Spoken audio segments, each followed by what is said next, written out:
দেহটা হলো ঘোড়া, আত্মা হলো তার প্যাসেঞ্জার। দেহ হলো ঘোড়া, আমার বডিটা হলো ঘোড়া, আর আত্মা এখানে সাওয়ার হয়ে আছে, এ হলো প্যাসেঞ্জার।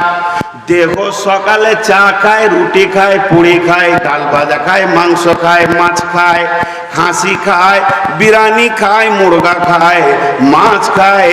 সারা দিন যেন দেহর ওপরে আপনার আমার চর্চা লেগে আছে।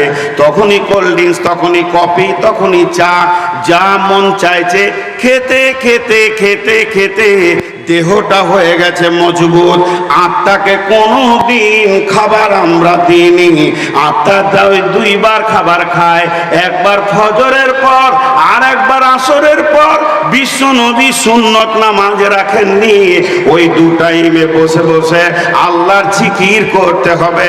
সুবহানাল্লাহ, আলহামদুলিল্লাহ, আস্তাগফিরুল্লাহ, লা ইলাহা ইল্লা আনতা সুবহানাকা ইন্নী কুনতু মিনাজ জালিমিন, লা আল্লাহুম্মা ইন্নী যালামতু নাফসি যুলমান কাসীরা ওয়া লা ইয়াগফিরুদ যুনুবা ইল্লা আনতা ফাগফিরলি মাগফিরাতাও মিন ইনদিকা ওয়ারহামনি ইন্নাকা আনতাল গাফুরুর রহিম। তার মানে আমার আত্মা খেতে পায়নি, আমার আত্মার কাছে থালা যায়নি, আমার আত্মার কাছে পাতা যায়নি, আমার আত্মার কাছে প্লেট যায়নি।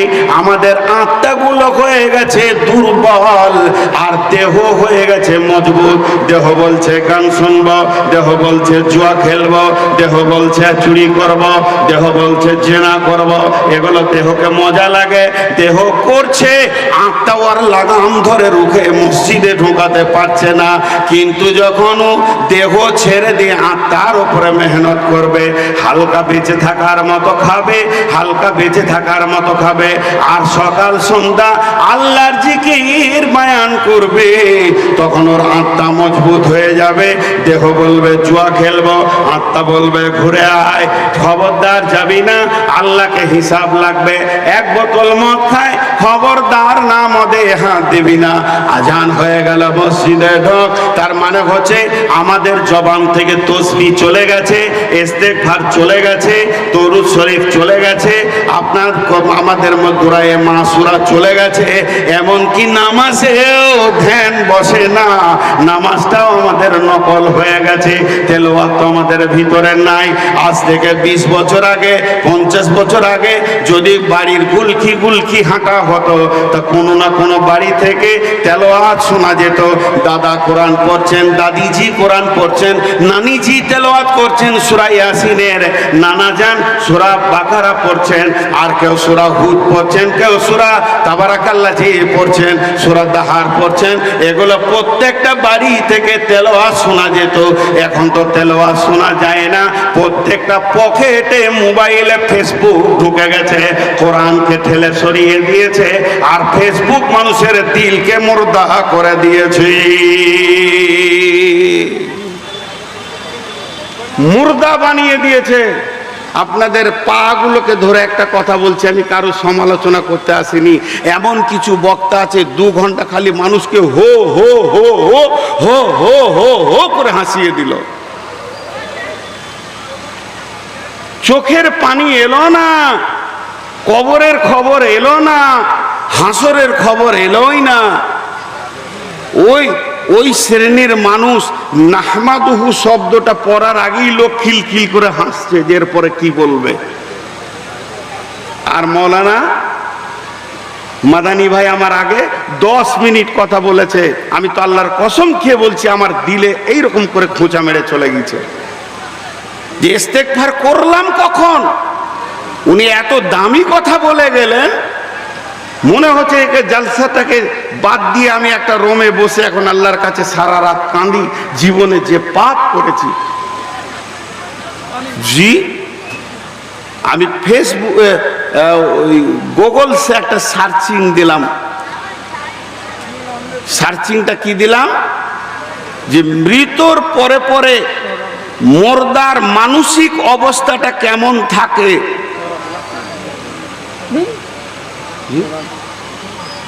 ডাকেন ডাকেন,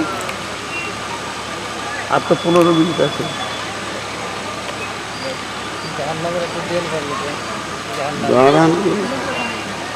মৃত্যুর পরে পরে মানুষের মানসিকতা কেমন থাকে 3 দিন থেকে সার্চিং করছি।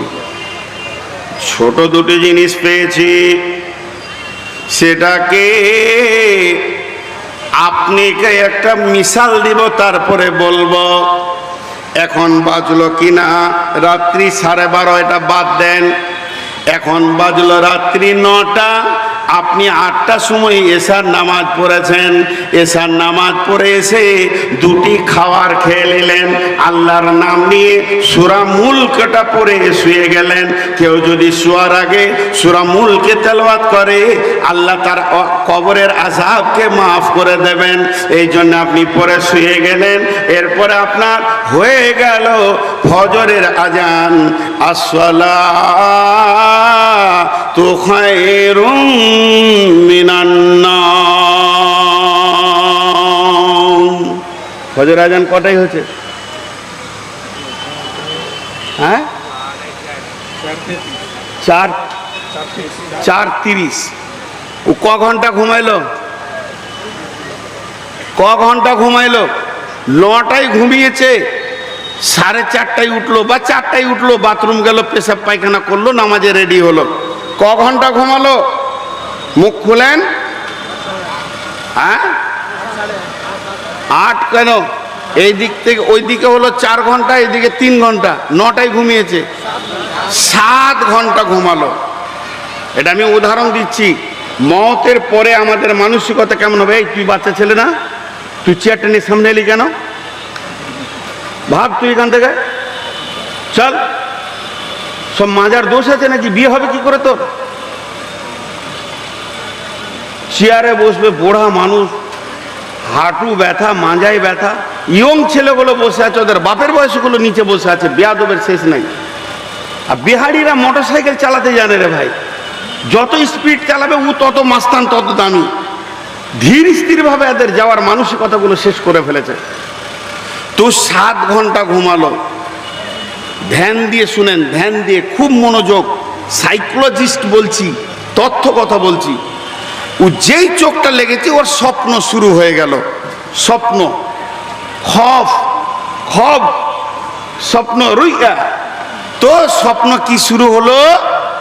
ও দেখছে আমি কাটিহার গিয়েছি, তারপরে দেখছে পূর্ণিয়া। না তো এটা পূর্ণিয়া লয়, মামার বাড়ি, খালার বাড়ি, বিয়ে বাড়ি। আরে এত লোক কেন? ও বিয়ে হচ্ছে খালাতো ভাইয়ের। না ওটা লয়, এটা লাশ যেছে, মুর্দা, মানে একটার সঙ্গে একটা মেল নাই। ক ঘন্টা দেখলো? 7 ঘন্টা। জোরে বলেন, ক ঘন্টা দেখলো? 7 ঘন্টা দেখলো। আর যখনই ঘুমটা ভেঙে গেছে, বিছানায় বসে জোরে জোরে শ্বাস লিছার বলছে, আলহামদুলিল্লাহিল্লাযী আহিয়ানা বাদামা আমাতানা ওয়া ইলাইহিন নুশুর। ঘুমটা ভেঙে গেল। আপনাদের কাছে আমি প্রশ্ন রাখছি, একবার উত্তরটা দেন। 7 ঘন্টা যে ও স্বপ্ন দেখেছে, 7 ঘন্টা মনে থাকবে? বলেন মনে থাকবে? বলেন মনে থাকবে? আর একবার জোরে বলেন, মনে থাকবে? আচ্ছা, একটা হলো মনে থাকবে না। আরেকটা প্রশ্ন করছি, 7 ঘন্টা স্বপ্ন দেখেছে, 7 ঘন্টা স্বপ্নকে ওকে আবার বসে বসে হিসাব করতে কি আর 7 ঘন্টা লাগবে? কতক্ষণ লাগবে? 2 সেকেন্ড। 7 ঘন্টা স্বপ্নটা ওর মেজাজে আনতে কতক্ষণ লাগবে? 2 সেকেন্ডে 5 সেকেন্ড, তার বেশি লয়। ভাইয়েরা আমার, বিসমিল্লাহির রহমানির রহিম। ইদা উদিয়াল মাইয়াতু ফিল কাবরি আতাহু মালাকানে ফায়াকুলানে মান রাব্বুকা মা দীনুকা ওয়া মান নাবিয়ুকা। আল্লাহর নবী বলছেন, যখন ফের মানুষকে কবরে রাখা হবে তখন দুইজন ফেরেশতা আসবে এবং ওই মুর্দাকে তার নিম থেকে মৃত থেকে জীবিত করবে। আর জীবিত যখনই তাকে করা হবে তাকে তিনখানা প্রশ্ন করা হবে। আর ওই লোকটা তখন করবে কি, হঠাৎ ধকচকিয়ে যাবে, ওর মিজাজটা কেমন থাকবে। গুগলসে সার্চে দেখলাম যে বলতে চাইছে ওই মানুষটা ভাববে আমি ঘুমিয়েছিলাম, জেগে গেলাম, আমাকে যেন কেউ বিরক্ত করতে লাগলো। আমি যে পৃথিবীতে 70 বছর বেঁচেছিলাম, ওকে 70 বছরটা মনে থাকবে না। ও ভাববে সকালে মানুষ শুয়ে কিছুক্ষণ পর যেমন ঘুম থেকে উঠে, আমি ওই রকম ঘুম থেকে উঠলাম। আর কি বাজে প্রশ্ন করছে, ওর কিছুই মনে পড়বে না। বিয়ে করেছে মনে পড়বে না, ছেলে পিলে বউ বিটি কিছুই মনে পড়বে না, সব যেন কোন দিকে গুলিয়ে চলে যাবে। আর এমন সময় মুনকির নাকিরকে প্রশ্ন করবে, এ রবের গোলাম তুই বল, মান রব্বুকা মা দীনুকা ওয়া মান নাবিয়ুকা। হায় রে, জানি না, কিন্তু স্বপ্নের একটা জায়গা খুব ভালো মনে পড়বে। কোন জায়গাটা জানেন? কোন জায়গাটা জানেন? কাটিহারে একটা বিরাট বড় ফ্যাক্টরি বানাচ্ছে। কে? আমার শ্রদ্ধেয় ভাই তৌহিদ ভাই ফ্যাক্টরি বানাচ্ছে। 20 কোটি টাকার কাজ চলছে। তো উনি 10 কোটি টাকা অটোমেটিক খরচা করে দিয়েছে, আর 10 কোটি টাকা ও আনতে গেছে কোথা থেকে না, পূর্ণিয়া থেকে। ক্যাশ আছে, খুব ডর জানে। এটাও স্বপ্নে দেখছেন উনি, স্বপ্নে দেখছেন ক্যাশ, গাড়িতে এতটি টাকা বোঝাই করা আছে, একদম পেটি করা আছে। আর ড্রাইভারকে বলছে খুব জোরে চালা, খুব জোরে চালা, যুগ জামানা খারাপ আছে, সন্ধ্যা হতে চললো, খুব জোরে চালা। এরই মাঝে দেখছে পেছনে ফের দুটা বুলেরও দৌড়ছে ওকে ধরার লেগে, ডাকাতের দল। ওরা 2-4টা গুলিও করলে যে টায়ারটা ফাটাবো, পারলে না। আর এমন করে গাড়িটাকে টার্নিং নিতে গেল কাটিহার ঢোকার আগে, তো গাড়ি রোড থেকে বের হয়ে ওই একদম ফ্লাইওভারের ওপর থেকে নিচে দপ করে পড়লো। আর যেই দপ করে পড়েছে জোরে চিল্লি উঠেছে আল্লাহু আকবার। ঘুম ভেঙে গেছে, জোরে জোরে শ্বাস নিচ্ছে। তো শালা পিসাবি বিবি বলছে কি হলো, বিছানায় এত চিল্লান কেন? বলছে রে খেপি, কত কোটি টাকা যে ছিল হাত ছাড়া হয়ে গেল, সব চলে গেল। ঘুম ভাঙলে সব ভুলে যাবে, খালি ওইখানটা মনে পড়বে, যাক বেঁচে গেল। অ্যাক্সিডেন্টটা অরিজিনাল হয়নি, স্বপ্নই হয়েছে, ওটা বারবার মনে পড়বে। এটা কেন উদাহরণ দিলাম, এই মিসালটা এই জন্য দিলাম, যে লোকটা পৃথিবীতে যে জিনিসটাকে নিয়ে বেশি পেরেশান থাকবে ওইটা তার কবরে বারবার মনে পড়বে। কেউ যদি চাষ নিয়ে পেরেশান, তার চাষটা মনে পড়বে। কেউ যদি তার আপনার কিনা দোকান নিয়ে পেরেশান, ব্যবসা নিয়ে পেরেশান, তার ব্যবসাটা বারবার মনে পড়বে। অর্থাৎ এক কথায় বলি, এই হায়াতে জিন্দেগিতে যেটাকে নিয়ে বেশি ও সময় কাটাবে আর যেটাকে নিয়ে বেশি ও মেহনত লাগাবে, যেটাকে নিয়ে ও পাসিনা ঝরাবে, ওটাই কবরে মনে পড়বে। কবরওয়ালা বলবে মান রব্বুকা, তখন ও বলবে আমার রব হলো দোকান, আমার রব হলো চাকরি, আমার রব হলো চাষ, আমার রব হলো জলসা। এই কথা উত্তর দিবে। তাই আমার আল্লাহ বলছেন ইসাব্বিহু লিল্লাহি মা ফিস সামাওয়াতি ওয়া মা ফিল আরদিল আজিম আজিল কুদ্দুস মালিকিল কুদ্দুসিল আজিজিল হাকিম। তোমরা তাসবিহ বয়ান করো, তোমরা পেরেশান হয়ে থাকো, আল্লাহ তাসবিহকে নিয়ে পাগলা বেনে যাও। তোমাকে দেখলে অন্যজন বলবে পাগল, এ আল্লাহর পাগল মাজনুন হয়ে গেছে। তুমি এত বেশি আল্লাহকে আপন বানাবে, তুমি আল্লাহ ছাড়া কিছুই বুঝবে না। যখন কবরে তোমার প্রশ্ন করা হবে মান রব্বুকা, আল্লাহ তোমার জবান দিয়ে বের করবে রব্বি আল্লাহ।